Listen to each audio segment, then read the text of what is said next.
So another HR topic in the afternoon. Maybe it's a bit weird that Deutsche Bahn talks about digital leadership. It's probably not the first company you think of when you talk, listen this title. But actually we do quite a lot in terms of digitization. Our board member for digitalization and technical stuff, Sabina Jeschke, actually always says the German railway used to be the startup of the Industrial Revolution, which is true. I think it's a nice picture, actually. And now we're really on the transformation point in getting into the digital age. And for us in the railway industry, that's really profound, the transformation we have to go through, because it affects the core of what we do in terms of automatic driving on the tracks and also with buses on the street, and all that digital possibilities that we have in maintenance, in the interaction with the customer, etc. So it really affects all of our core businesses, and that's why this is a relevant topic for us. And secondly, it's quite important because it's the precondition actually to make that contribution for society in terms of climate change that the German railway is expected to make, because it's the mobility sector that is the laggard in terms of climate change. And so the switch to away from the car towards the rail is the one big lever actually to make a big contribution there. And we can only do that if we go into digitalized driving on the tracks, because we don't have enough capacity otherwise. So having said that, I think the Deutsche Bahn is a well-known company, but nevertheless, just a very few remarks on the company as such. I have to say these are numbers from before the crisis. So we used to be really in the middle of society, we still are, but before that around 340,000 passengers every day in the long distance trains and about 5 million every day in the local or regional train service. And in our stations there were about 17 million people every day somehow being in the station building. So that's quite substantial. Of course, during the lockdown, those numbers went down dramatically. The demand is picking up at the moment again. We are back to about 60–70%. Some regions always a little bit, already a little bit more. But of course, we have to see what the pandemic will mean in the longer term effects of mobility. I think nobody can say that yet. So it's a bit of an interesting situation at the moment for us as a whole company. Now, turning a bit to the people side, if we talk about leadership, the German Railway is a company that's a long tradition, as I said, startup of the Industrial Revolution. So it's got a history of this image of the railway family. Yes, and if we talk about family, it's rather a big family. We are about 220,000 people worldwide at the moment, about 200,000 in Germany, and still there are quite a lot of people who've been with us for quite some time. As you see here, average length of service 17.5 years. And a lot of people over 50. So we have a dramatic generation change before us, and that's what we are in right now. We are mostly recruiting to replace fluctuation, about 100,000 people at the moment in these years. We've been recruiting 24,000 last year. That's like a small town every year. And that means, of course, a really huge challenge in terms of onboarding, of integration into our culture, and also in terms of development of the company culture. We had that a couple of times during this day, and also in terms of leadership. Now, the good thing is we are in quite a nice situation culturally because, as I said, it's clear since a couple of years that the railway is the main lever to drive climate change in the mobility sector. And so in the middle of last year, we set up with a new strategy. And for the first time in this strategy, we don't talk about our own company. So the name of the strategy is, it's a bit weird in English, yeah, Germany needs a strong railway system. Sounds a little bit better in German. But that doesn't say Deutsche Bahn anywhere. Yeah, so the main point here is really the contribution to the effect on the climate change. And that's also the first thing that's mentioned below for the climate. With substantial goals that we set ourselves in terms of convincing more people to take the train instead of less climate-friendly means of transportation. For example, doubling the number using our long-distance service in the next 10 years, or completely switching to green source of power until 2038, which means quite a lot of investment and so on the technical side. So this is really a strategy that motivates and that creates a culture of purpose. I think that's important here. We used to have a strategy before that set goals like, we want to be the biggest mobility service provider in Europe, we want to have this EBIT increase and so on. And now since last year, we have a strategy that's completely geared towards the contribution to society. And then in consequence, of course, there are commercial goals as well. Of course there are, yeah, and efficiency goals and so on. But this is on the forefront now. And this actually helps a lot in terms of motivation and also attractiveness for new employees.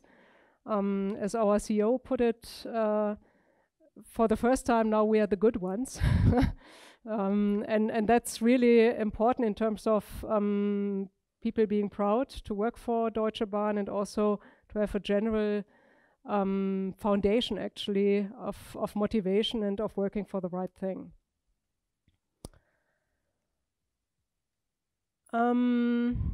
Part of this strategy is of course also the digitalization strategy.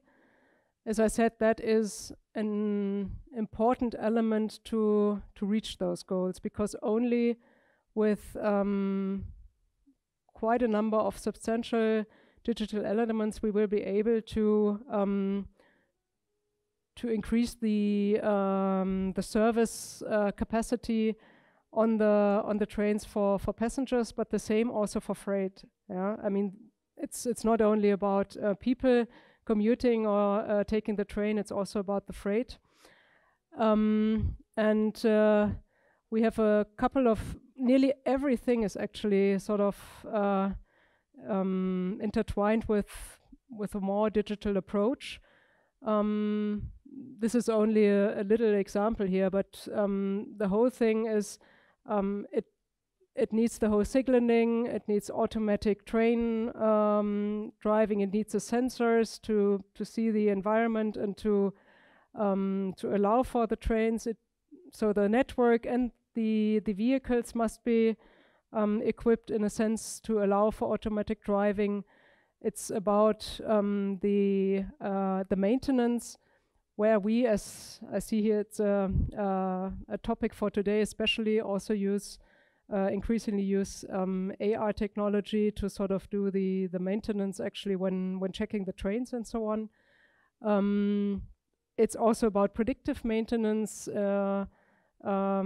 getting data, getting signals in order to be able switching from sort of fixed maintenance rhythms to rather detecting the need to maintain in advance. And and it's also customer-centered about the interface with the customer. The navigator has changed a lot in the last years.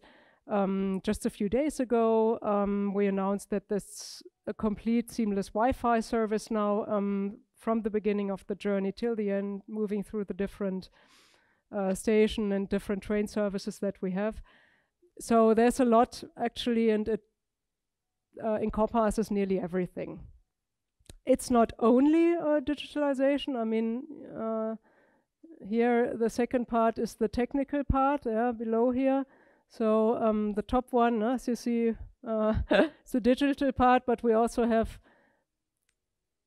sort of mechanics, and materials that we work on, and sort of material planning and all that kind of thing, because also there we have a lot of homework to be done actually, to get the technical conditions in the start in order to make that growth that we want on the trains. So yeah, it's just a little bit of an overview of the foundations that we need for that, and you can see it's always really high tech and high precision that is needed in the connectivity, also in the sense of the amount of data being able to be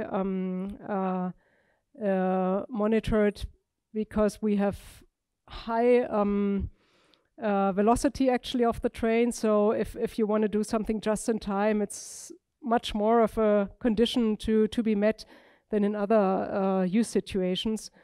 And of course the security requirements are extremely high. So it's a big challenge. And these are just a few examples on that. The main point that I want to make here is really that digitalization sort of is really in everything that we do. And so by now, every employee and every manager really also got the point that this will change the way we work, the main job profiles that we have, and the way we do service dramatically. It's not a question of 1 or 2 years only. We are talking here on a longer scale, because, as I said, we need these investments in the tracks, in the vehicles, and so on, which takes time until these investment cycles go through. So we are rather talking 10 to 20 years. We will see a first example of automatic driving next year in Hamburg. There is this ITC Congress, and they will have a first trial with the S-Bahn in Hamburg with automated driving. And for this pilot, there's a lot of development already being done, which can then be transferred to other situations.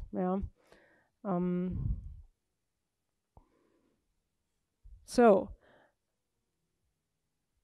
this means, of course, that also the way we work is changing, and this encompasses also the whole company. Of course, we have niches where we can say we already start new work or startup-like work. We have new business models that are sort of being developed from within the company. We have an entrepreneur program. And of course, these teams work as if they were a startup. So that's got nothing to do with a big company.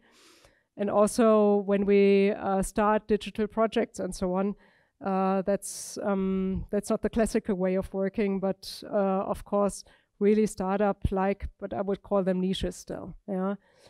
We have a interesting cooperation platform here, the DB Mindbox. That's quite an interesting setup, because we regularly invite startups to pitch for a cooperation with the Deutsche Bahn areas that are relevant, and the price is then sort of to have a few months of joint work on a specific issue, for example, predictive maintenance For example, construction technology. We also have it for HR technology, but the main thing is, of course, to get corporations with new technological possibilities in the main area of our operations. And there, this works actually quite well, because the colleagues in these areas in the normal line management are involved from the beginning on, coming to the pitch days, selecting the startups that we work with, and then also committing to work these few months together, which has a good effect both ways, of course, for the startups to really learn with a big company and improve their product, and also maybe getting the chance really to roll it out in our company.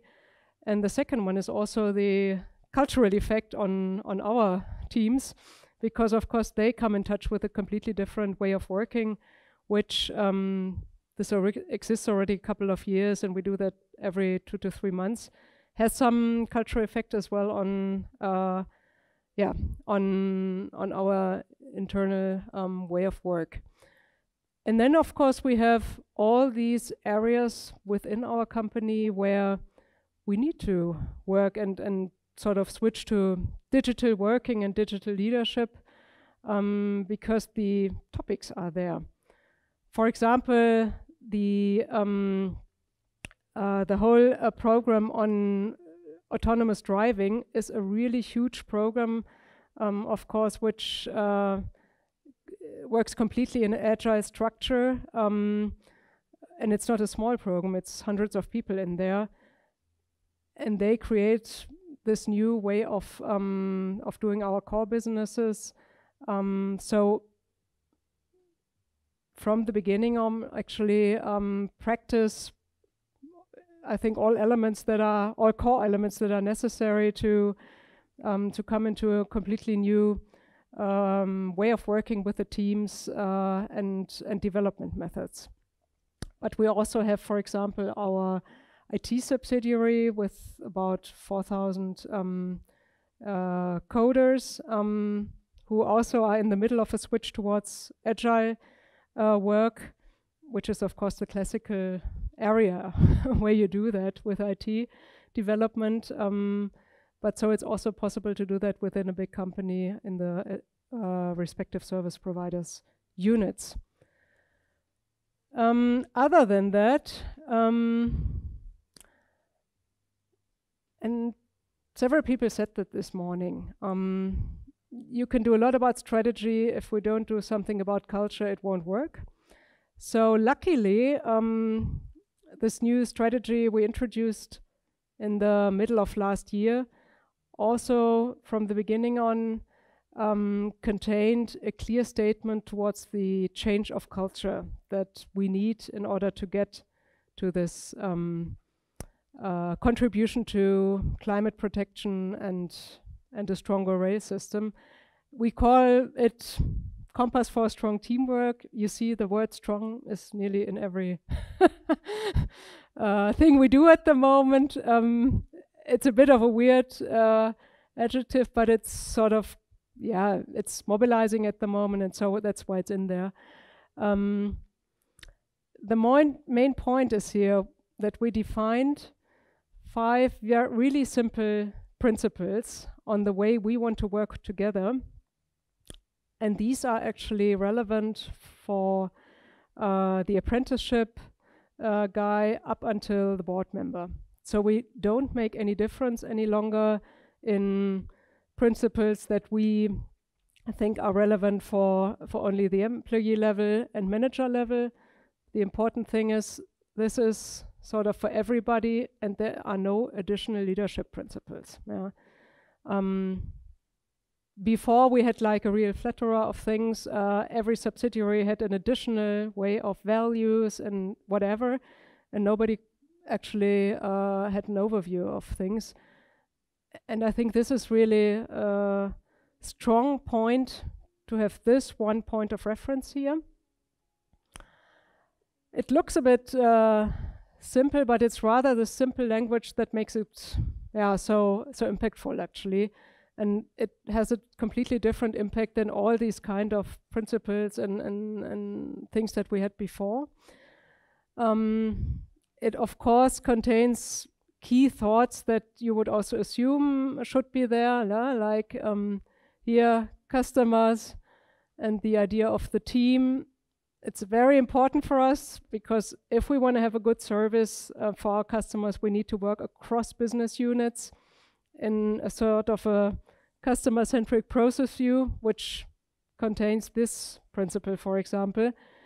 We also have this thing here, which, let's see. In English, it's not so nice, actually. In German, this is mach es einfach. So it has the double meaning of just do it and make it simply, because we, on the one hand, want to encourage people to really get to a decision and to move on. With it simply also to do it in a lean way and also think about some standards and sort of make things in a lean and simple way, which is something that we still have to work on. Lean operations in some industries is from the 80s. For us, it's still pretty relevant in order to get the standardization needed for the digitalization, needed to improve our punctuality in the daily operations and so on. One thing that's important for me here is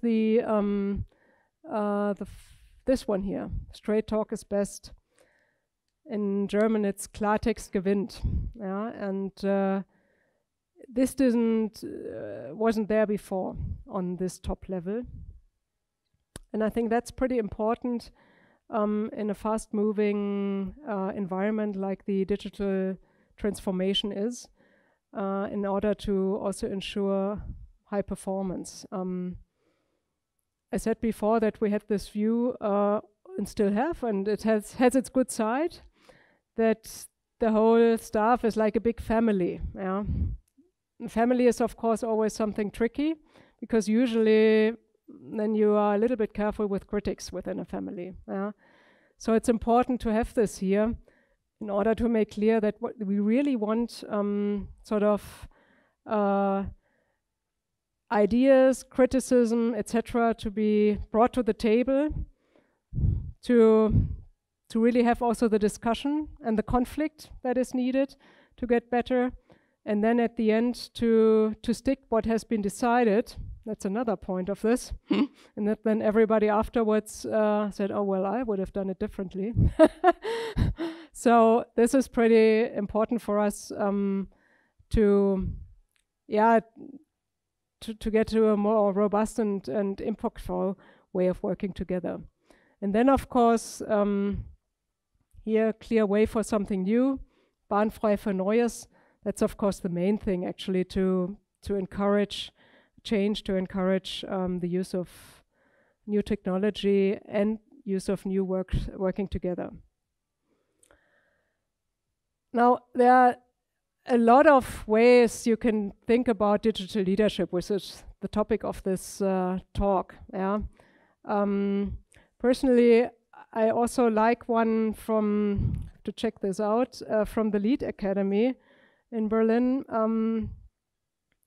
which has some more elements than this, rather on the reflective side. I think that's also something that is important. For example, they say in the digital age there are 8 questions that help you, or 8 roles. You can translate that. First, how do I create a culture of agility without dismissing the financial performance goals?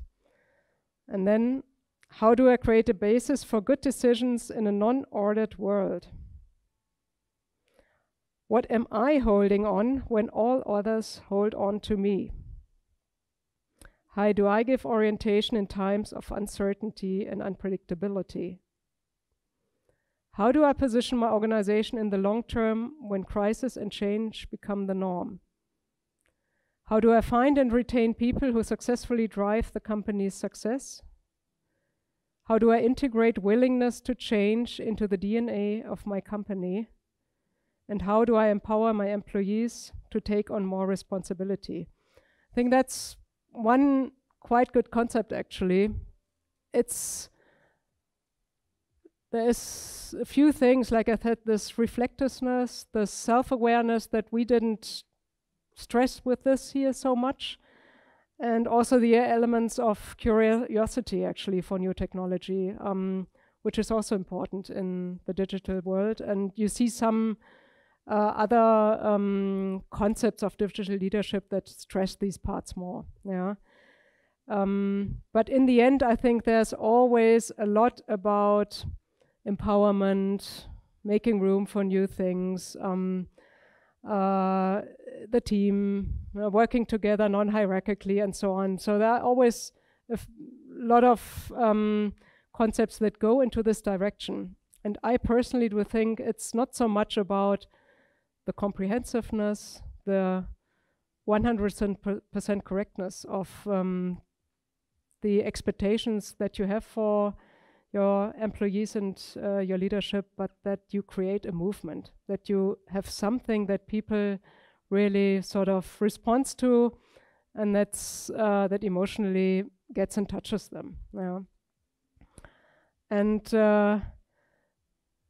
we managed with these 5 simple principles actually to achieve that. And we've seen it in the crisis now, because usually when you introduce something, and of course we didn't only develop it top down, we involved a lot of people who wanted to make a contribution, but nevertheless, usually when you introduce such a new principle of working together, there's often the danger that it's seen as just one more concept that comes along. But due to the crisis, this really sort of touched people, because everybody actually referred to this, now let's just do it, keep it simple, or make way for something new. The board members adhered to it. People sort of used it as their modus of feedback after meetings. Did we really, were we really one theme for the customers? Did we apply the principles? You can do it, and so on. So it was amazing what these last months actually did with something rather simple, but maybe in the end, content-wise, not so simple, like this orientation. And so the only thing that we have for leadership is the expectations to be sort of on the forefront of this, to be the role model, to set the conditions for the team so they can live this, and to develop the team members so they can sort of progress according to these principles, but nothing really special. It's just the expectations to make this happen. Yeah. Now, just a quick going through, if this is the expectation also for leadership, then of course we have to embed that in all our HR instruments. This is what we did with our new performance management system, which we are currently rolling out. It's a mixture of sort of elements that we introduced to get away from the yearly standard dialogue. Of course, we still have KPIs, but we have here also sort of key results. So the possibility to talk about key contributions during the year, not only in the team, also across the team, across business units, across hierarchies, and to make that visible. And then also here the 360-degree feedback on the management level, but also on the employee level. Yeah, and the dimensions for this feedback, this is the 5 principles that I just showed you. So consistently you see that here again, and it's sort of it's a consistent way of being also confronted with this ambition. Yeah. So another example is the succession planning, also a classical instrument of HR, which we developed further. in terms of promoting self-initiative and transparency by not doing this in the classical way of some HR lists behind closed doors, but to make it a transparent thing for the whole company where you can see which are the positions we want to plan here. And you can just show your interest via a liking in the social intranet area. And also the person who is currently on the job is involved, sees who are potential candidates for his succession or her succession. So you can also change classical HR instruments actually to show that that we want to move into a new way of working, and also this has a quite interesting cultural effect. Of course, we have to broaden our view on career paths. We are still pretty much on the classical disciplinary career leadership path. That's still the case, but we are we introduced explicit project leadership career paths now, which is also needed because we have, as I said, so many topics like this digital automated driving and so on, which are big programs where you really need attractive positions for people to really take on those roles. And we need to go more into the expert track here,